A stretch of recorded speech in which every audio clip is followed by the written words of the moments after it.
NTV time, जनता की बात जनता के साथ। कोटि दीप जल रहे तमसा चीर चीर कर, कोटि चरण बढ़ रहे ध्येय की ओर निरंतर। आंसू नहीं श्वेत शौर्य की आग मांग है, आंसू नहीं श्वेत शौर्य की आग मांग है। कंठ कंठ में मर मिटने का निट राग है।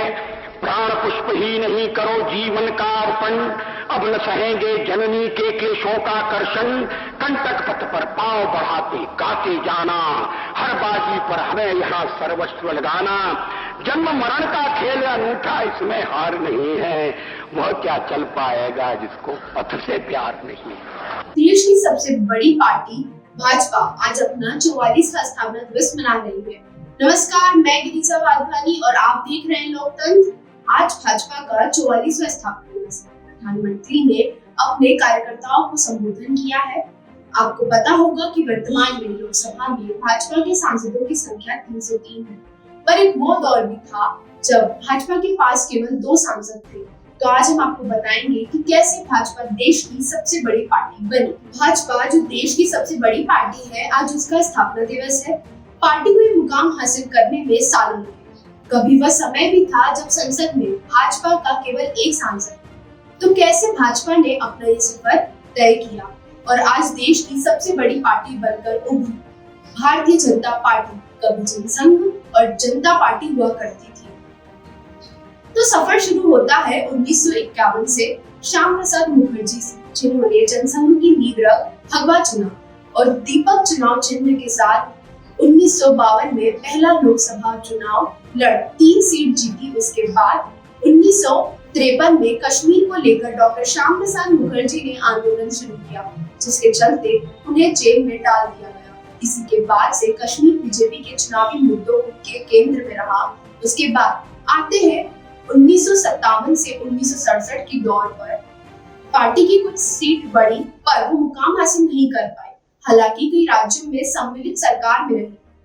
1971 में इंदिरा गांधी ने बहुमत से चुनाव जीता, पर जनसंघ अब देश की दूसरी बड़ी पार्टी बनकर उभरी और 22 सीटों पर जीत दर्ज की। फिर दौर आया आपातकाल का, जिसमें जनसंघ के कई नेता जेल में बंद हुए, कई नेताओं पर पाबंदियां लगाई और इसके बाद जनसंघ का विलय हुआ। जनता पार्टी में गद्दी की लड़ाई के चलते पार्टी टूट जाती है और फिर 1980 में उदय होता है भारतीय जनता पार्टी का, जिसके पहले अध्यक्ष चुने गए अटल बिहारी वाजपेयी। अपने पहले लोकसभा चुनाव में भारतीय जनता पार्टी को 2 सीटें मिलती है। फिर आता है 1986 का दौर। अध्यक्ष पद पर लाल कृष्ण आडवाणी आसीन होते हैं और बोफोर्स घोटाले को लेकर भाजपा बड़ा आंदोलन चलाती है। इसी बीच शिवसेना से भाजपा का गठबंधन होता है और अब चुनाव में भाजपा 85 सीट पर जीत हासिल करती है। इस चुनाव में भाजपा का नारा रहा, सबके लिए न्याय, तुष्टीकरण, किसी का नहीं। आज भी एक अलग स्वरूप में भाजपा इसी नारे के साथ चल रही है। फिर वह दिन आता है जब भाजपा राम मंदिर को अपने प्रमुख मुद्दों में शामिल करती है और लाल कृष्ण आडवाणी सोमनाथ से राम रथ लेकर अयोध्या के लिए निकलते हैं, किंतु लालू प्रसाद यादव के आदेश पर उन्हें गिरफ्तार कर लिया जाता है। इसके बाद 1991 के आम चुनाव में भाजपा 120 सीटों पर काबिज होती है और देश के कई राज्यों में भाजपा का जनाधार भी बढ़ता है। 1996 के चुनाव में बीजेपी 161 सीट के साथ संसद की बड़ी पार्टी बनती है।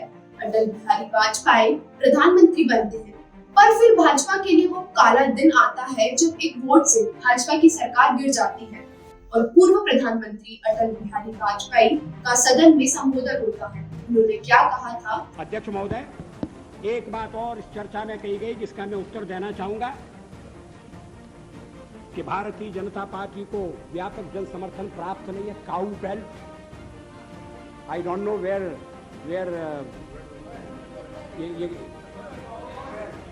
ये काऊ बेल्ट है, काऊ बेल्ट का समर्थन है।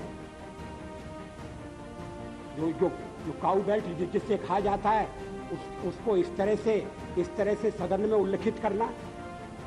किस क्षेत्र की आप बात कर रहे हैं? हरियाणा में हम हरियाणा में जीते, हमने कर्नाटक में समर्थन प्राप्त किया है और ये ठीक है कि केरल में और तमिलनाडु में हम उतने शक्तिशाली नहीं है, मगर हमारा संगठन है। पश्चिम बंगाल में भी हमें 10% से थोड़ा कम वोट मिला हुआ है। अगर आप वोट की बात करते हैं तो फिर 10% पर 10% वोट की बात करिए। इस सदन में एक एक व्यक्ति की पार्टियां, एक एक व्यक्ति की पार्टी, और वो हमारे साथ, हमारे खिलाफ जमघट करके और हमें हटाने का प्रयास कर रहे हैं। उन्हें प्रयास करने का पूरा अधिकार है, मगर है वो एक व्यक्ति की पार्टी। एकला चलो रे, और चलो एकला अपने चुनाव क्षेत्र से, और दिल्ली में आकर हो जाओ इकट्ठे रे। किस लिए इकट्ठे हो जाओ? देश के भले के लिए। स्वागत है, हम भी अपने ढंग से देश की सेवा कर रहे हैं, और अगर हम देशभक्त न होते और अगर हम निस्वार्थ भाव से राजनीति में अपना स्थान बनाने का प्रयास न करते, और हमारे इन प्रयासों के पीछे 40 साल की साधना है। ये कोई आकस्मिक जनादेश नहीं है, कोई चमत्कार नहीं हुआ है। हमने मेहनत की, हम लोगों में गए, हमने संघर्ष किया है। पार्टी 365 दिन चलने वाली पार्टी है। ये कोई चुनाव में कुकुर मुक्के की तरह से खड़ी होने वाली पार्टी नहीं है। और आज हमें अकारण कटघरे में खड़ा किया जा रहा है, क्योंकि हम थोड़ी ज्यादा सीटें नहीं ले सके। हम मानते हैं हमारी कमजोरी है, हमें बहुमत मिलना चाहिए। राष्ट्रपति ने हमें अवसर दिया, हमने उसका लाभ उठाने की कोशिश की है। हमें सफलता नहीं मिली, वो अलग बात है, लेकिन हम फिर भी सदन में सबसे बड़े विरोधी दल के रूप में बैठेंगे, और आपको हमारा सहयोग लेकर सदन चलाना पड़ेगा। इस बात को मत भूलिए। मगर सदन चलाने में और ठीक तरह से चलाने में हम आपको पूरा सहयोग देंगे, ये आपको आश्वासन देना चाहते हैं। मगर सरकार आप कैसी बनाएंगे, वो सरकार किस कार्यक्रम पर बनेगी, वो सरकार कैसी चलेगी, मैं नहीं जानता। लेकिन जहां तक दलितों का सवाल है, शेड्यूल कास्ट के टोटल मेंबर्स हैं 77, और उनमें से 29 मेंबर्स बीजेपी के चुने गए।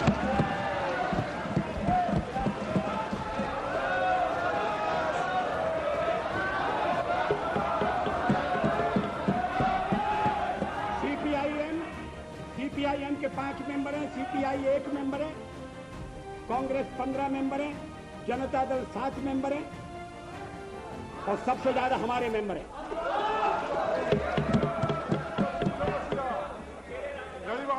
और एसटीसी में भी, शेड्यूल ट्राइब्स में भी total number of seat is 41, BJP 11। हमारा जनाधार नहीं है, हमें लोगों का व्यापक समर्थन प्राप्त नहीं है। अगर आप हमें छोड़कर सत्ता बनाना चाहते हैं, और आप समझते हैं कि वो सरकार टिकाऊ होगी, मुझे तो उसके टिकने के लक्षण नहीं दिखाई देते। वो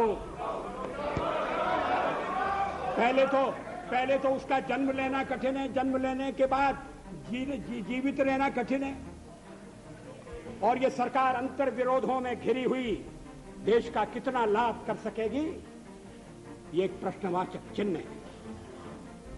हर बात के लिए आपको कांग्रेस के पास दौड़ना पड़ेगा, और जब आप उन पर निर्भर हो जाएंगे, अभी तो मैं नहीं जानता, पहले चर्चा हुई थी, कुछ शर्तें लगाई जा रही, फिर चर्चा हुई कि कोऑर्डिनेटिंग कमेटी बनाना पड़ेगी। फ्लोर पर भी हम लोग कोऑर्डिनेशन करते हैं, उसके बिना तो सदन नहीं चलता। आप सारा देश चलाना चाहते हैं, बड़ी अच्छी बात है, हमारी शुभकामनाएं आपके साथ हैं। हम अपने देश की सेवा के कार्य में जुटे रहेंगे। हम संख्या बल के सामने सर झुकाते हैं, और आपको विश्वास दिलाते हैं कि जो कार्य हमने अपने हाथ में लिया है, वो जब तक राष्ट्रीय उद्देश्य पूरा नहीं कर लेंगे, तब तक विश्राम से नहीं बैठेंगे, तब तक आराम से नहीं बैठेंगे। अध्यक्ष महोदय, मैं अपना बीते वर्ष अनेक पंथ पर राही एक चला था, अंधकार का वक्ष चीर कर दीपक एक जला था, दैन्य दास्य का पंख दबाकर शतदल कमल खिला था। काल रात्रि को भेद ज्योति का प्रखर पुंज निकला था। 1991 के आम चुनाव में भाजपा 120 सीटों पर काबिज होती है और देश के कई राज्यों में भाजपा का जनाधार भी बढ़ता है। फिर भाजपा ने गठबंधन के साथ सरकार बनाई, पर यह भी नहीं चल पाई और मध्यवर्ती चुनाव कराए गए। इसी दौरान पोखरण परमाणु परीक्षण भी करवाया गया। सरकार नहीं चल पाती है और मात्र 13 दिन में सरकार गिर जाती है। 1999 में सरकार के गिरने के बाद फिर चुनाव होते हैं और बीजेपी 186 सीटों के साथ संसद में बड़ी पार्टी बनकर उभरती है और एनडीए गठबंधन की सरकार बनती है। फिर साल आता है 2014, जिसे बीजेपी का स्वर्णिम काल कहा जाता है। प्रधानमंत्री नरेंद्र मोदी के नेतृत्व में भाजपा की ऐसी आंधी चलती है कि पूरे देश में भाजपा के आगे कोई पार्टी नहीं टिक पाई। 2014 से लेकर आज तारीख तक भाजपा लगातार मजबूत होती चली जा रही है। लोकसभा में 2 से 303 सांसद। इसी तरह से सांसदों की बात करें तो 1984 में 2 सांसद थे, 1989 में 85, 1991 में 120, 1996 में 161, 1998 में 182, 1999 में 183, 2004 में 138, 2009 में 116, 2014 में 282 और 2019 के चुनावों में पार्टी के 330 सांसद जीतकर लोकसभा में पहुंचे। देश के 12 राज्यों में बीजेपी की सरकार है और 3 राज्यों में सरकार सम्मिलित है। आपको बता दें कि इस समय देश में कुल 1296 भाजपा विधायक हैं और 330 सांसद हैं। राज्यसभा में राज्यसभा की संख्या। देवी और सज्जनों, आज हम सभी अपनी पार्टी का स्थापना दिवस मना रहे हैं। मां भारती की सेवा में समर्पित प्रत्येक भाजपा कार्यकर्ता को इस शुभ अवसर पर बहुत बहुत बधाई देता हूं। भाजपा की स्थापना से लेकर आज तक जिन महान विभूतियों ने अपने खून पसीने से इस पार्टी को सींचा है, पार्टी को संवारा है, पार्टी को समृद्ध किया है, पार्टी को सशक्त किया है, देश के कोटि कोटि जनों की आवाज को बुलंद किया है, उन सभी को, छोटे से छोटे कार्यकर्ता से लेकर के वरिष्ठ पद पर से पार्टी की और देश की सेवा करने वाले सभी महानुभावों का मैं आज शीश झुका करके प्रणाम करता हूं। साथियों, आज हम देश के कोने कोने में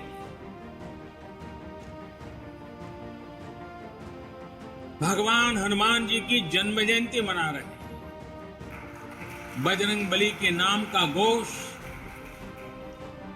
चारों तरफ गूंज रहा है। हनुमान जी का जीवन, उनके जीवन के प्रमुख प्रसंग आज भी हमें भारत की विकास यात्रा में प्रेरणा देते हैं, पुरुषार्थ के लिए प्रेरित करते हैं और हमारी सफलताओं में कहीं कहीं उन महान शक्ति के